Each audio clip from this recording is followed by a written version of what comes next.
Bismillahirrahmanirrahim. Assalamualaikum warahmatullahi wabarakatuh. Rabbi shrah li sadri wa yassir li amri wahlul 'uqdatam min lisani yafqahu qawli. Teman-teman apa kabar? Semoga sehat-sehat aja ya di rumah maupun ada yang di kos. Pada materi siang hari ini kita akan membahas tentang perpindahan panas tipe yang kedua, yaitu perpindahan panas konveksi.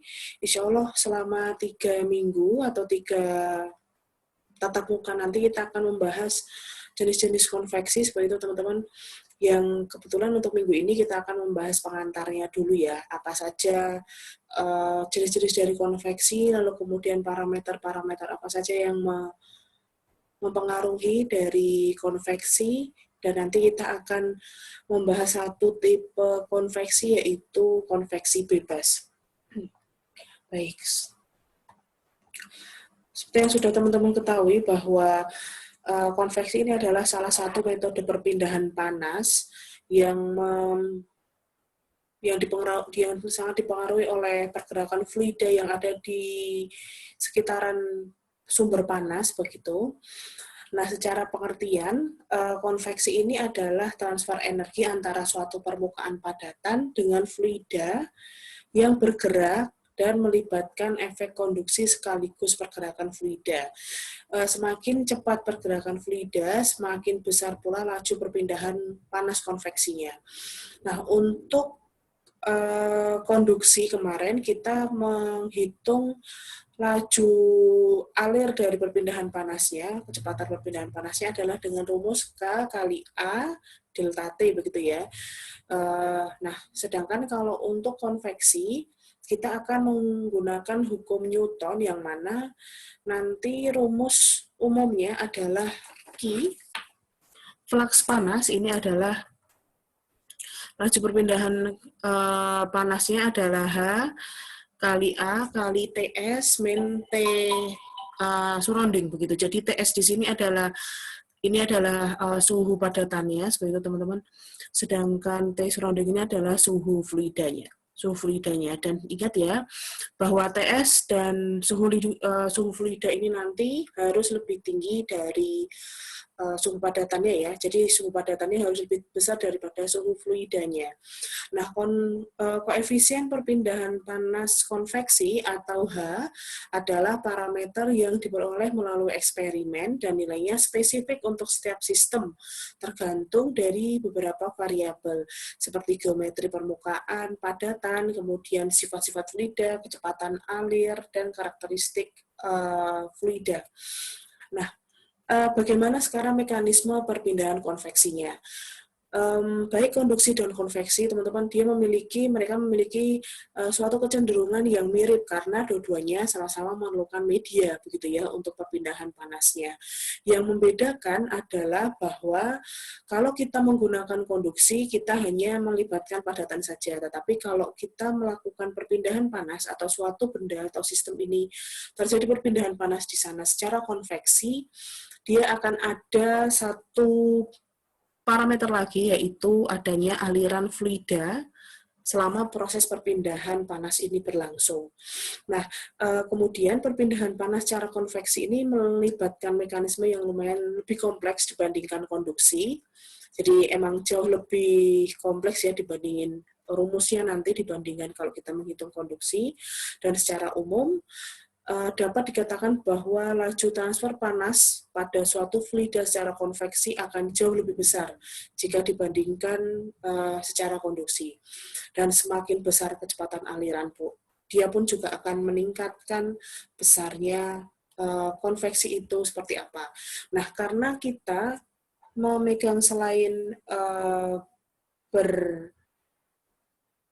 berpacu kepada adanya padatan yang menjadi sumber panas begitu dan adanya aliran-aliran fluida, maka mekanisme untuk H dan K ini nanti pun juga akan berbeda-beda teman-teman. Jadi kalau semisal K itu kan kita hanya berfokuskan begitu ya, hanya berfokuskan parameternya K ini apa bendanya atau bahannya apa. Jadi semisal kalau kita punya plat ya, dia baja dan memiliki K jauh lebih besar, maka dia akan dapat mengalirkan panas yang jauh lebih tinggi dibandingkan semisal aluminium yang memiliki K lebih rendah begitu.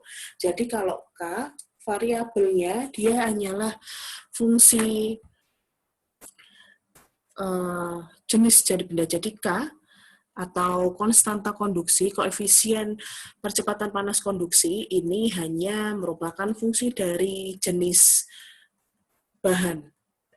Dia apakah logam, apakah plastik, ataukah mungkin campuran logam gitu, nah itu akan mempengaruhi nilai K. Tetapi karena nilai H, kalau nilai H tidak hanya kita lihat dari sini saja seperti itu teman-teman. Jadi koefisien konveksi karena memang prosesnya ya, selain dia memerlukan media padat sebagai sumber panas, dia juga akan memerlukan aliran fluida di dalamnya, maka parameter yang ada di dalam internal fluida ini pun juga akan berpengaruh terhadap besarnya H atau besarnya koefisien transfer panas konveksi. Apa saja itu? Sehingga sifat-sifat fisis mulai dari viskositas dinamis hingga kecepatan aliran, jadi ada viskositas dinamis, mu, kemudian konduktivitas termal, K, seperti halnya K-nya konduksi ya, dia juga ada densitas, kemudian kapasitas panas, dan kecepatan aliran. Jadi parameter untuk menghitung Q konveksi akan jauh lebih kompleks itu tadi, karena kita tidak hanya memerlukan K saja, tetapi teman-teman juga akan meninjau beberapa parameter yang berkaitan dengan fluida yang mengalir itu tadi, yaitu bisa mu, densitas, Cp, V, dan lain sebagainya.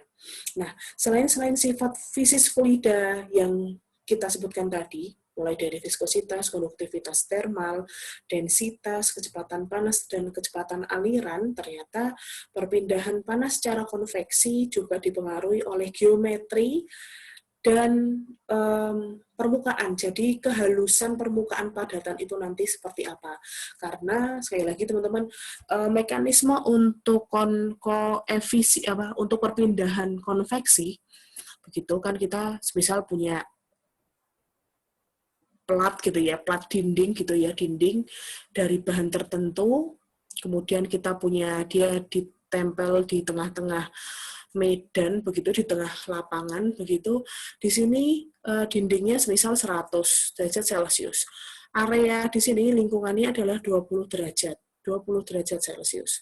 Nah, area di sini semisal terbuka, maka otomatis kan di sini akan ada ada udara begitu ya teman-teman ya, yang ada di sekitarnya. Nah, perpindahan panas ini akan selain konduksi, jadi selain dia akan berpindah dari padatan ke sana, ini nanti kita dengan di konduksi, ternyata koefisien konduksinya pun juga akan ditambah dengan perpindahan panas secara konveksi. Karena apa? Aliran fluida ini udara, begitu ya, udara atau fluida nanti, hampir semua fluida, baik tidak hanya udara, baik itu nanti air, kemudian gas nitrogen, dan sebagainya, dia memiliki kecenderungan dapat menjerap panas. Dan kalau semakin besar begitu ya, semakin besar panas yang dia serap, semakin tinggi pula nanti kecepatan aliran dari fluida yang ada di sekitarnya. Karena apa? Karena semakin dia banyak menyerap panas, dia akan juga meningkatkan yang namanya energi kinetik. Mungkin teman-teman sudah familiar dengan ini, sehingga semakin tinggi, jadi yang ada di sini itu nanti kecepatan aliran fluidanya pun akan semakin tinggi juga, karena EK-nya semakin tinggi. Di sisi lain nanti di sini dia akan mengalir, sehingga jika dia memiliki energi kinetik yang cukup tinggi, dia dapat mengalir ke berbagai macam arah. Itulah yang disebut dengan konveksi. Kalau kita menghitung konduksi seperti yang sebelum UTS, kita hanya berpatokan begitu ya, kita hanya berpatokan terhadap berapa sih besarnya A, berapa toh kemudian suhu yang ada di dalam, misalnya internalnya 100 gitu kan ya.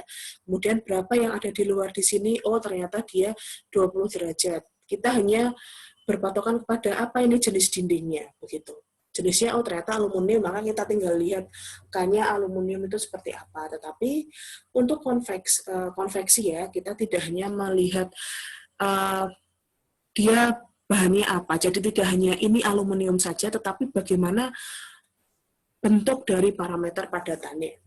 Apakah dia silinder, apakah dia bola, kemudian apakah dia tegak, apakah dia mendatar, apakah dia miring dengan sudut tertentu, itu pun juga akan mengaruhi besarnya harga H ini, teman-teman. Ini nanti akan kita bahas lebih lanjut ya.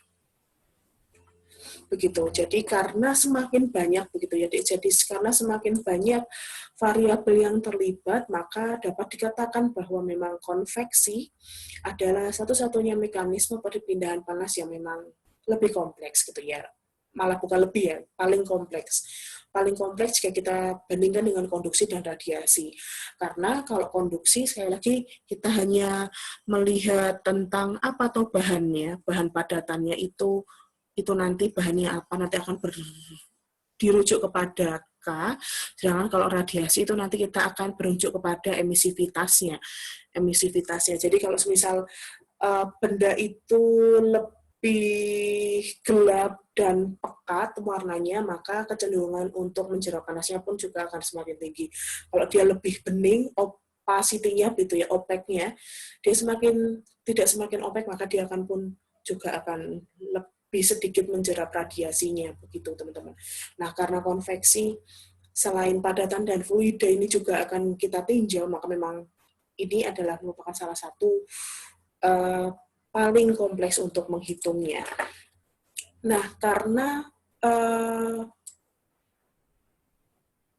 sangat lumayan cukup kompleks gitu ya untuk menghitung konveksi, perpindahan panas secara konveksi, maka kita akan ada beberapa pendekatan begitu. Jadi kita akan ada beberapa pendekatan untuk menghitung nilai H. Karena H di sini sangat bervariasi, sekali lagi. Sangat bervariasi tergantung dari sistemnya. Jadi apakah sumber panasnya itu nanti yang akan kita alirkan begitu ya dari padatan ini, pada jenisnya, kemudian bentuknya, bagaimana kemiringannya, bagaimana tebalnya, bagaimana luasnya, tidak hanya seperti itu. Kita juga akan melihat fungsi-fungsi posisinya begitu ya. Dan selain itu juga H juga ditentukan adalah dari turbulensi sistemnya, kemudian sifat fisis dari fluidanya. Nah, secara umum H atau koefisien perpindahan panas secara konveksi ini kita bisa tentukan begitu ya, kita bisa tentukan jika distribusi suhu di sepanjang aliran diketahui. Jadi kalau semisal distribusi suhu, jadi kalau padatannya itu suhunya berapa, kemudian suhu fluidanya berapa, itu nanti teman-teman bisa mengetahui begitu, bisa mengetahui berapa nilai H secara spesifik. Nah, gimana caranya untuk menghitung H ini kita menggunakan rumus ini ya. H sama dengan min K fluida, konduktivitasnya fluida dikali do T per do Y dibagi TW dikurangi T lingkungan, T surrounding. Gitu. Jadi kita pakainya H ini. Lalu selain itu juga, nah ini yang ingin saya sampaikan bahwa untuk menghitung konveksi, kita mungkin tidak akan banyak atau jarang melihat benda sekian begitu, tetapi nanti kita akan melihat dari beberapa parameter yang baru begitu deh. Yang pertama adalah Nusselt number atau bilangan Nusselt. Bilangan Nusselt kita singkat NU ya, new gitu, NU.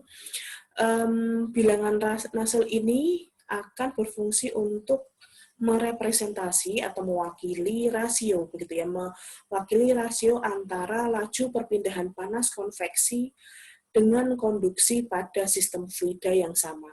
Jadi semakin besar bilangan Nusselt akan semakin tinggi juga atau semakin efektif juga suatu perpindahan panas konveksinya. Nah, Nusselt number kita bisa hitung dengan rumus ini, H kali LC per K. Jadi Nusselt number sama dengan H kali LC per K. Di mana H ini nanti adalah koefisien perpindahan panas konveksi, dan ini adalah konduktivitas benda, dan LC ini adalah panas karakteristiknya. Oke, selanjutnya, jenis-jenis dari konveksi kita akan bagi menjadi dua, yang mana nanti konveksi paksaan ini nanti akan kita bagi menjadi dua hal lagi.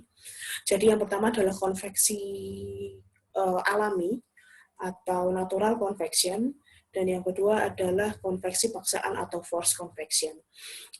Sama sih halnya seperti yang dulu ya pas di tatap muka pertama, bahwa kalau kita suatu benda mengalami konveksi alami, ya tidak ada arah aliran fluida yang dipaksakan mengalir di suatu arah tertentu dengan kecepatan tertentu. Jadi fluida secara pengertiannya ya, fluida hanya mengalir secara alami, dia tidak dipaksakan, tidak dipompa, tidak dihembuskan ke arah benda.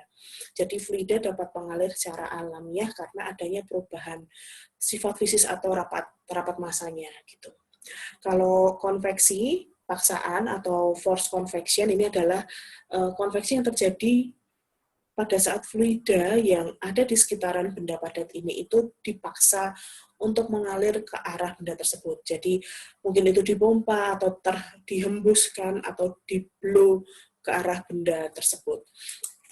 Nah, secara contoh seperti yang kemarin kita contohkan di minggu pertama, yaitu contoh dari natural convection adalah telur panas. Jadi kita nggak ada apapun begitu ya, nggak ada kipas yang ada di sekitaran dari telur panas ini, maka secara alami fluida yang ada di sekitarnya, dalam hal ini adalah udara, dia akan mengalir begitu ya, mengalir ke arah telur panas ini, dan kemudian karena panas ini oleh udara dia diserap begitu.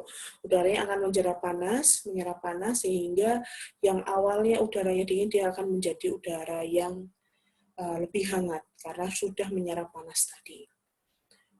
Selain panas pun juga ada contoh konveksi yang sebaliknya, yaitu konveksi pada botol minuman soda yang suhunya dingin. Jadi suhu air di sini begitu, suhu udara yang ada yang mengalir dari atas atau dari kiri begitu ya, dia akan melakukan penyerapan panas gitu. Jadi diserap gitu ya, panas udaranya diserap masuk ke dalam botol minuman sodanya, kemudian akhirnya akan menjadi lebih sejuk suhu udaranya. Begitu untuk natural convection teman-teman untuk contohnya, sedangkan ini adalah mekanisme diagram untuk forced convection atau konveksi paksaan. Jadi kalau konveksi paksaan, udara ini terhembuskan, jadi ini ceritanya ada angin topan begitu, dengan suhu tertentu, dia mengalir ke arah benda padat, yaitu di sini benda padatnya adalah pohon, kemudian ada orang, ada rumah, dan ada pohon lagi, maka terjadi proses perpindahan panas dari kayu ke luar atau mungkin dari lingkungan ke kayu, tergantung nanti suhunya lebih panasan mana begitu ya. Pun juga dari sistem rumah ini keluar atau dari lingkungan ke rumah begitu, tergantung dari suhu perbandingan dari lingkungan dan surface-nya seperti apa. Nah, kemudian ini adalah contoh external force, intinya perpindahan ini akan jauh lebih tinggi nanti besarnya. Jumlah watt yang terjadi. Oke. Ini adalah selanjutnya, jika ada di dalam forced convection di dalam alat industri, ini adalah heat exchanger, di dalam heat exchanger baik itu heater dan cooler ya teman-teman. Jadi karena memang dari sisi ini adalah cooler di sini, jadi media fluidanya adalah air dingin, memang kita pompakan masuk ke dalam inner pipe sehingga nanti terjadi proses perpindahan panas di sana, dan komponennya pun akan masuk begitu, komponen yang panas begitu ya masuk pun ini juga kita pompa sehingga terjadi nanti proses perpindahan panas secara konveksi secara paksaan. Nah, force convection ini kita akan bagi menjadi dua karena kita lihat sistemnya. Nah, karena ini disebut dengan external convection karena sistemnya tidak tertutup begitu ya. Jadi dia luas, tidak ada boundary condition yang membatasi dari fluida ini mengalir begitu. Ini disebut dengan external force convection, sedangkan untuk sistem di heat exchanger ini disebut dengan internal force convection. Karena fluida yang dipompakan, baik itu di dalam inner pipe ataupun di dalam anulusnya atau nanti di tube dan di shell-nya, kita memiliki dimensi yang mengikat atau boundary condition yang mengikat. Nanti kita sebut dengan internal force convection, begitu. Itu pengantar singkatnya. Sekarang kita masuk ke pembahasan sedikit terkait dengan perpindahan panas konveksi secara bebas atau natural convection. Nah, natural convection atau free convection ini terjadi karena fluida mengalir secara alami, yang kemudian nanti kita akan highlight ya teman-teman, ini tidak dipompakan dan tidak dihembuskan. Gitu. Jadi ini nanti akan menjadi keyword kita. Kita akan menjadi keyword kita yang mana fluida ini nanti kita tidak pompa dan tidak kita hembuskan. Nah, karena kenapa begitu ya? Kenapa kok fluida ini bisa mengalir secara alami? Karena nanti terjadi adanya perubahan sifat fisik dari satu titik dengan titik yang lain. Yang paling mempengaruhi nanti adalah rapat massa atau densitasnya dan pengaruh dari gaya apung yang kalau misalnya ini nanti fluidanya adalah fluida yang cair begitu ya. Jadi kalau semisal gas, fluidanya gas adalah rapat massanya, densitasnya, ini pun juga akan dipengaruhi juga oleh cair, zat cair, fluida cairnya, zat rapat massa ya atau densitas, tetapi khusus untuk zat cair pun juga ada pengaruh gaya apung atau buoyancy force-nya. Oke, kita rewrite lagi untuk rumus flux dari laju alir perpindahan panas konveksi yaitu H kali A TW min T surrounding, TW atau T wall, begitu ya, T wall, karena memang biasanya kalau yang padat kita sebut dengan TW atau TS, T solid, ini harus jauh lebih tinggi dibandingkan T surrounding-nya atau T fluida yang kita alirkan, gitu. Oke. Nah, pada konveksi bebas, H, aliran fluida pada perpindahan panas konveksi bebas terjadi secara alami karena gaya apung, sehingga hampir selalu pada kecepatan aliran rendah, yaitu kurang dari 1 meter per sekon. Nah, secara umum, koefisien perpindahan panas konveksi bebas bernilai kecil. Jadi, H untuk konveksi bebas itu jauh lebih kecil dibandingkan nanti kita pakai force convection ya, dibandingkan dengan konveksi paksaan. Jadi, nilai H pada perpindahan panas konveksi bebas dipengaruhi oleh sifat fisik fluida dan bentuk geometri dari bendanya. Nah, penyelesaian umum pada persamaan perpindahan panas konveksi memunculkan satu parameter baru berupa bilangan yang tidak berdimensi yang disebut dengan bilangan Grashof atau Grashof number, GR. Nah, GR ini karena seperti tadi, karena hubungan antara sifat fisik fluida yang banyak tadi ya teman-teman, seperti kecepatan gravitasi, viskositas, densitas, dan sebagainya, muncullah satu yang disebut dengan bilangan Grashof atau GR. Nah, GR ini rumus umumnya adalah G kali beta kali TW min T surrounding kali L pangkat 3 dibagi V kuadrat. G adalah percepatan gravitasi dalam meter per sekon kuadrat, kemudian beta adalah koefisien ekspansi volumetrik, begitu. Dalam rumusnya 1/TF. TF itu adalah TW main T surrounding dibagi 2. Ini adalah T rata-rata begitu. Ini nanti satuannya adalah 1/Kelvin. Sedangkan untuk viskositas V2 ini bukan kecepatan, tetapi nanti adalah viskositas kinematik. Ini dalam satuan meter persegi per sekon. Sedangkan suhu TW min T ini nanti kan dia Kelvin begitu ya, Kelvin. Jadi beta seperkelvin dikali suhu nanti dia hilang. Sedangkan L ini adalah panjang karakteristiknya atau LC nanti. L bisa, LC bisa pangkat 3. Jadi dia dalam meter, sehingga jika kita gabungkan beberapa semua satuannya, GR ini nanti tidak ada satuannya atau dimensionless. Nah, selain GR, Grashof, kita juga punya parameter satu lagi, yaitu bilangan Prandtl. Nah, ini nanti Prandtl number ini nanti teman-teman akan pakai sampai desain heat exchanger ya. Kalau untuk koefisien perpindahan panas secara bebas dipengaruhi juga oleh bilangan Prandtl atau Prandtl number. Prandtl number ini menunjukkan rasio antara molekular difusitas molekular suatu momentum dibagi dengan difusivitas molekular suatu panas begitu. Jadi V per alfa. Yang mana nanti rumusnya adalah alfa kan K begitu ya, K per CP. Jadi alfa ini adalah K per rho kali CP, seperti yang kita hitung di konduktivitas kemarin.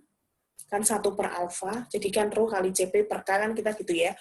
Tapi kita nanti di sini pakainya alfanya. Sedangkan untuk viskositas kinematiknya yang berhubungan dengan momentum adalah mu per rho begitu. Jadi mu per rho di sini alfa adalah K per rho kali CP.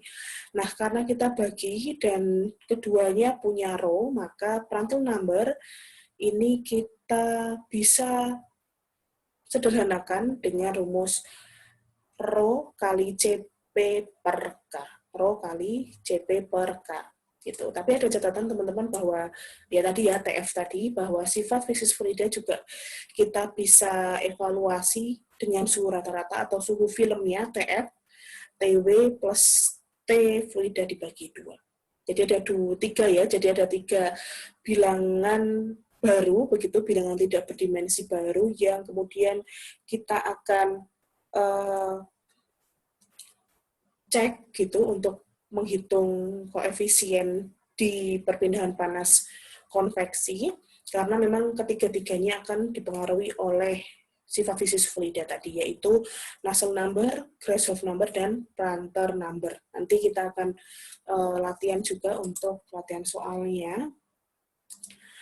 Nah, Nusselt number seperti yang kita sampaikan tadi, bahwa memang Nusselt number di awal tadi adalah memang koefisien baru begitu deh. Jadi dia adalah kalimat baru untuk mengstatement H.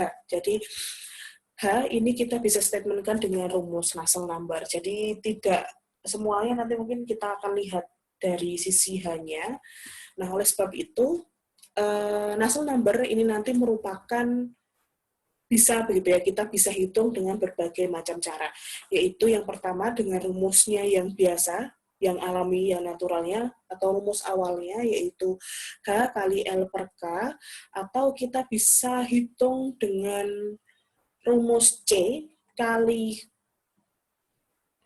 bilangan Prandtl-nya, kita kalikan dengan bilangan Grashofnya, pangkatkan N, atau kita bisa kalikan dengan C kali Rayleigh number-nya. Jadi ya, RA ini adalah GR kali PR.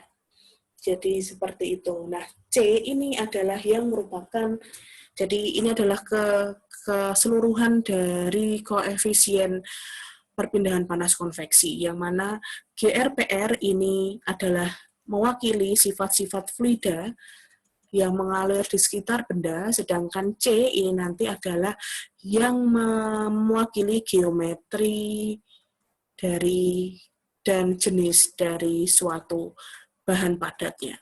Jadi dari sisi bahan padatnya, begitu.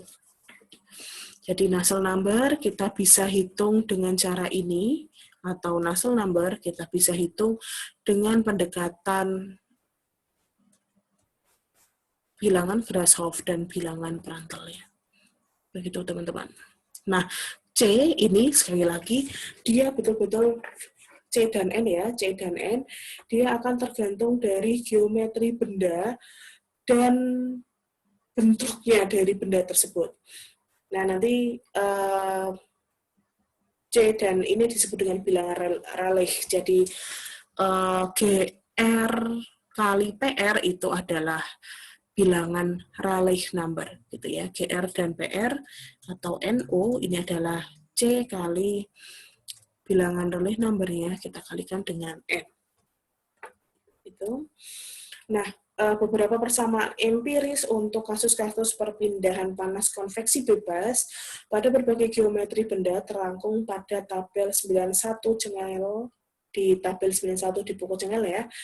Dan beberapa geometri nanti ini bisa kita lihat begitu teman-teman bahwa sekali lagi akan kita cek gimana tuh bentuk dari padatannya. Seperti yang saya sampaikan ya, apakah dia beneran lurus, apakah dia vertikal, apakah dia horizontal, apakah dia kemudian miring dengan sudut berapa derajat Celcius seperti itu, nanti akan menghasilkan Nusselt number yang berbeda-beda begitu. Nah, RA untuk di Cengel biasanya nanti kita akan pakai NU dan RA, karena kan RA kita bisa hitung dari Prandtl dan Grashof-nya begitu. Contoh begitu ya, antara lain yang pertama adalah vertical plate, jadi bendanya padat dan kemudian vertikal dengan dimensi dia memiliki suhu solid tertentu, jadi suhunya tertentu, kita misalkan dia TS dengan tinggi begitu ya, dengan tinggi tertentu, dia juga memiliki luas permukaan panas tertentu. Nah, untuk L karakteristik panjang karakteristiknya ada beberapa memang permukaan padatan yang tidak kita hitung dengan L, dengan rumus L atau LC begitu teman-teman. Tapi ada juga yang AS per P, ada yang AS per rho dan sebagainya begitu ya nanti. Nah, untuk vertical plate range Rayleigh number-nya adalah sekitar 10 pangkat 4 sampai 10 pangkat 9 atau 10 pangkat 9 sampai 10 pangkat 13. Nah, untuk Nusselt number-nya berarti sama dengan 0,59 RA kali L pangkat seperempat atau 0,1 kali RA kali L pangkat sepertiga. Oke, nah ini kalau semisal ada beberapa limitasi batasan-batasan tertentu, kita akan breakdown nanti di contoh soal, teman-teman. Dan lebih kompleksnya, mending teman-teman memakai bilangan ini saja. Jadi, untuk bikin NU, yaitu Nusselt number, adalah 0,825 ditambah pembagian antara 0,387 RA kali L pangkat seperenam dibagi 1 ditambah 0,492 per PR pangkat 9 per 16 pangkat 8 per 27 pangkat 2. Jadi rumusnya ini nanti teman-teman pakai untuk menghitung vertical plate. Begitu. Nanti di tabel 9.1 teman-teman bisa perhatikan itu untuk vertikal. Nah, untuk vertikal silinder nanti diameternya adalah 35 kali L per GL kali L pangkat seperempat. Itu ada juga nanti bola, nanti Prandtl number-nya adalah 2 ditambah 0,589 kali RA kali pangkat seperempat per 1 ditambah 0,469 per PR pangkat 9 per 16 pangkat lagi 4 per 9. Seperti itu. Ini adalah breakdownan yang tadi ya, salah satu aja mungkin nanti untuk ini. Jadi kalau kita punya plat tegak, dia punya dimensi, sekali lagi, TS dan L dan A nanti. Nah, jika semisalan kisaran relief number-nya, jadi kalau semisal nanti teman-teman hitung antara di kasus gitu ya, bilangan relief number-nya, yang mana Prandtl kali Grashof tadi, antara 10 pangkat 4 sampai 10 pangkat 9, maka NU-nya bisa teman-teman hitung dengan 0,59 kali RA pangkat seperempatnya. Tapi kalau semisal pada saat dihitung RA-nya ternyata di antara 10 pangkat 9 sampai 10 pangkat 13, maka NU-nya teman-teman bisa hitung dengan cara 0,1 kali LA pangkat sepertiga. Atau jika semisal nggak pengen ngitung RA-nya dulu, begitu ya. Maksudnya ngitung RA, tetapi kok nggak ada di range ini, jadi tidak ada di 10 pangkat 4 sampai 10 pangkat 13, maka teman-teman pakai rumus ini saja. Gitu ya. Itu untuk plat tegak. Kalau untuk horizontal ini nanti ada dua, begitu ya. Ada dua posisi. Yang pertama, platnya mengisolasi. Jadi ini prosesnya kan di sini ada isolatornya begitu. Jadi kan proses terjadinya konveksi ada di sebelah kanan. Kalau semisal di sini proses konveksinya ada di sebelah atas gitu ya. Sedangkan kalau yang di sini proses konveksinya ada di sebelah bawah. Sepertinya nanti ini akan berpengaruh terhadap contoh soalnya aja. Pada dasarnya nanti kita bisa menggambar di dua gambar ini. Jadi platnya ada yang di atas, ada yang di bawah. Jadi nanti akan mempengaruhi gerak dari arah fluidanya saja. Tetapi untuk dari sisi perhitungan NU-nya insya Allah sama.